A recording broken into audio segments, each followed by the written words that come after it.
أب زلخمو سلامتانا يبصحكم كبرات تخاتتلتي مدب محبر ميديا إرتراويان أب سويز إني هي لمون نخلقاي كفال اتي بسنكي قلولاو كورونا فيروس بسرحتنياتات زلعلو حتتاتن ملسومن حيزنا مزينا لنا سناي ناي مكتتال جزي إنا تمننا لكم أبناي لومي قداميتي حتو كنسقروكم كاب علت عسى شدشته مقابيت كلتشحن عسران أبيات تمرتي سلست عطوه دقاي أبغزا يوعل ألو نبينام قدي في يوم كي خيد كا أيكلن إيه أسرحيي دوموز كغفلن نديو أنصار حبراوي هزباوي ويقجل أو متأخخاب وقعو سقمتي انت توسيدو أما ولدي معلتاو سرحهم نخي السلاسل زعن قفن تقينو أسرحي مخفال دموز كقصل اللو مخناتو قلعان تمهرتي ويموعل هزانات كخيد انت زيك إلو ولا بحمام مخنات أيخون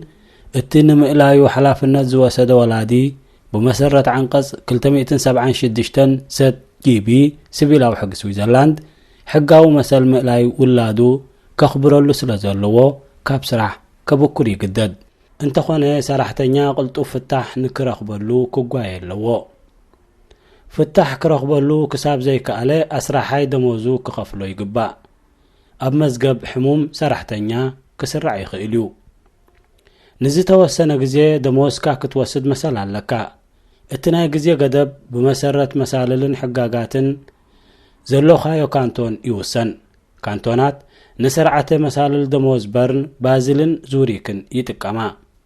كلن ناعيو ابيات فردي ايناي مسالل حقاقات دموز كم زاد ليكا كحبرا خاين انت دا اسرحتي معلتاوي تقراتي مدحن حمام وي سيكنس انشورانس زقرص قينوم ازي تقراص ازي نتبسن كم الى يقلعا التبكرو اب قمت زاتو مخانو من رغغاص يدلي بحفشو جن تقراصي مدحن حمام سيكنس انشورانس نمئلاي قلعو ايت تقاللنيو እዚ ማለት ከዓ ኣብቲ ናይ ድሕነት ውዕላትን ሓፈሻው ኩነታት ተቆራጽ መድሕን ስራሕን ብግልጽ እንተዘይ ሰፊሩ ኣስራሒ ብመሰረት ኣቀዲሙ ዝተጠቕሰ መሳልል ስራሕ ካንቶናት ጥራዩ ደሞዙ ክቅጽል ዝግደድ እዚ እውን ንዝተወሰነ ግዜ እዩ ኣብ ሓደ ስራሕ ንነዊሕ ዓመታት ዘገልገልካ እንተኮይንካ ግን መሰል ኣገልግሎት ክትሓትት ትኽእል ኢኻ ውላደይ እንተ ሓሚሙ እንተ ክገብራለኒ مرغاغصي ورقات حموم انتمتيكا ولاتكا نختالي كساب 3 معلتي مسل بكرات علكا قلعود كساب 15 عام زعدميኦም نتمرتي مبصحن مملاسن كالي مسؤو زتاساسرن مزز زتطقسه يتقالل انت خونه ولدي نزي شجر زي فتح كرخبولو كغوايو لوم 3 معلتات اخول مزيكون جن بسيبيلاو حق سويزرلاند عنقص 324 AOR ولدي اخول غزي يوهبهم اسرع خا دموز كاك خفلكا يقدد فدرالاو بيت مخر سويزرلاند بعلات 10 مقابيت كلتشعن 10 بزوصو اواج مسرت بسنك دقوم سرح زقارص ولدي اب كحسا دموز اتواتيوم دقوم تحت 12 عامت زعدميهم كوينوم كاب سرح كبكرو زتجدد ولدي أمو خا مدحن مئلا يقلعو زي بلوم انت خوينوم أبكا حسا اتواتيوم زسرحالو زنبركو تكال بسنكي ممسا كورونا فيروس تعاتيو دومو زي كغصل ديو اتتكال بناي قزا رئيسو سقمتي انت عاتيو أسراحي مخفال دومو سرحتنياتات كغصلو قدو ديو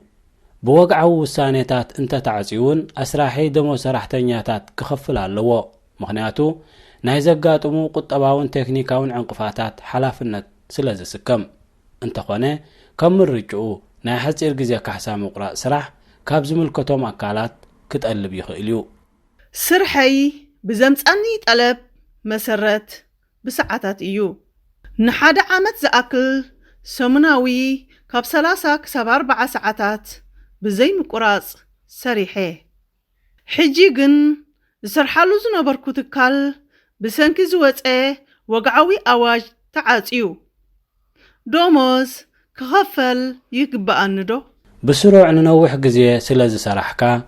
ገምጋማዊ ሰዓታት ስራሕካ ተራእዩ ደሞዝ ክትወስድ ግቡእካዩ ኣስራሕኻ ከም ቅቡል ክወስድ ኣለዎ ኣብ ውሽጢ ዝሰራሕካሉ ናይ ዓመት ግዜ ገምጋማዊ ሰዓታት ስራሕካ ተራእዩ ይኽፈለካ ኣስራሕ ዓቕሚ ዘይህልዎ ግን ኣብ ናይ ሓፂር ግዜ ካሕሳ ደሞዝ ሰራሕተኛታት ከመልክት ይኽእል ኣብ ናይ ቴክ ኣወይ ቦታ እየ ዝሰርሕ ነቲ ብፌደራላዊ ቤት ምኽሪ ዝወፅእ ኣዋጅ ዕሽሽ ብምባል ስርሐይ ክቕፅል ይኽእል ዶ? ብመሰረት ኣብ መርበብ ሓበሬታ ሚኒስትሪ ጥዕና ሰፊሩ ዘሎ ዝርዝራት ትካላት ቴክ ኣወይ ምስቶም ክዕፀው ዝተወሰኑ ኣይኮኑን ስለ ዝኾነ እዚ ትካላት ዓማዊል ኮፍ ኢሎም ዝምገቡሉ ክፍልታት ከይከፈተ ስርሑ ክቕፅል ይኽእል እዩ እንተኾነ ኣስራሒ ንህላዌ መምርሒታት ምክልኻል ኮሮና ቫይረስ ከም ምሕፃብ ኣእዳው ምምካን ካብ መሳርሕትኻን ዓማዊልን ርሕቐትካ ምሕላውን ከረጋግፅን ከውሕስን ኣለዎ ኣስራሕየይ ዘይደለኽዎ ዕረፍቲ ክህበኒ ወሲኑ ይፍቀደሉ ዶ? ብመሰረት ዓንቀጽ ሲቪላዊ ሕጊ ስዊዘርላንድ 329 ሲ ካልኣይ ሕጡ በጽሑፍ መሰል ኣስራሕቲ ኣስራሓይ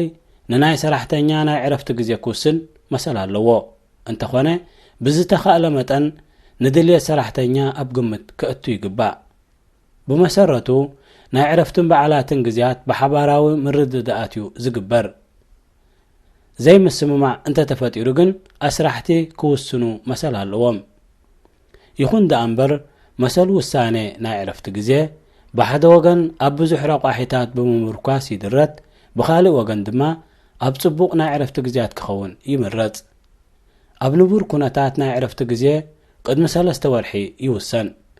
ምስ ኩነታት ስራሕን ሰራሕተኛታትን ካልእ ነጥብታትን ውሳኔታትን እውን ኣቐዲሙ ይፍለጥ ኣብዚ ናይ ኮሮና ቅልውላው እዋን ኩሉ ሰብ ክውሸብ ተኣዚዙ ኣብ ዘለወሉ እዋን ናይ ዕረፍቲ ግዜኻ እተስተማቐረሉ ግዜ ኣይኮነን ስለዚ ኣንጻር ድልየትካ ናይ ዕረፍቲ ግዜ ክስራዓልካ ይብሉን እንተኾነ እትሰርሓሉ ትካል ህፁፅ ጽገና ከም ዘድልዮ እንተተፈሊጡ ወይ ህፁፅ ኩነታት እንተጋጢሙ ወላ እውን ቅድሚ 3 ወርሒ ኣይወሰን ሃንደበታዊ ናይ ዕረፍቲ ግዜ ክወሃበካ ይኽእል እዩ ስለ ዝኾነ ብሰንኪ ቅልውላው ኮሮና ቫይረስ ክሰርሓ ዘይከኣላ ትካላት እሞ ከዓ ካሕሳ ናይ ሓፂር ግዜ ደሞዝ ክወስዳ ዘይፍቀደለን ምስ ዝኾና ሰራሕተኛታተን ናይ ዕረፍቲ ግዜ ክወስዱ ይግደዱ እንተኾነ ልዕልቲ ኣብ ስምምዓት ስራሕ ዝተፈራረምካዮ ክኸውን የብሉን ወላ ኣብዚ ናይ ኮሮና ቅልውላው ዕረፍተይ ክወስድ ደልየ ኣስራሕየይ ከዓ ካይገይሽ ኣጠንቂቕኒ ክኽልክለኒ መሰል ኣለዎ ዶ? ብፍጹም መሰል የብሉን ናይ ዕረፍቲ ግዜ ትዕድልትኻዩ ኣስራሓይ ኣብ ምውዳብ ናይ ዕረፍቲ ግዜኻን ናይ መገሻታት መደባትካን ክውስን መሰል የብሉን ናይ ዕረፍቲ ግዜይ ኣብ ሓደገኛ ቦታታት ከም ዘሕለፍክዎ እንተጠርጢሩ ኣስራሕየይ ንገዛ ክመልሰኒ ይኽእል ዶ? ንገዛ ክመልሰካ ይኽእል እዩ ደሞዝካ እውን ይሕሰበልካዩ እንተኾነ ኣቐዲሙ ኣብቲ ዝኸትካዮ ቦታታት ናይ መገሻ መጠንቀቕታታት እንተነይሮም ደሞዝካ ኣይሕሰበልካን እዩ ብገዛእ ርእስኻ ዝወሰድካዮ ውሳነ ስለ ዝኾነ ብሰንኪ ቅልውላው ተላባዒ ሕማማት ምጥቃም ህዝባዊ መጓዓዝያ ዘይከኣል እንተኾይኑ እሞ ስራሕ እንተኣቋሪፀ ካብ ስራሕ ክባረር ይኽእል ዶ? ብሰንኪ እዚ ምኽንያት እዚ ካብ ስራሕ ክትባረር ኣይከኣልን እዩ እንተኾነ ብሰንኪ ሕፅረት ህዝባዊ መጓዓዝያ ዘብኮርካዮ ናይ ስራሕ ግዜ ኣይክፈለካን እዩ ነቲ ስራሕ ካብ ገዛኻ ክሰርሖ ትኽእል እንተኮንካ ጥራዩ ደሞዝካ ዝሕሰበልካ ኣነ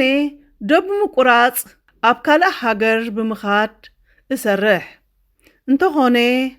ዶብ 3 ዓጽወ ካብ ስራሕ በኺረ ደሞዘይ ክኽፈለኒ ድዩ? ወግዓዊ ውሳኔ ዝምልከቶም ኣካላት ስለ ዝኾነ ደሞዝካ ይኽፈለካ እዩ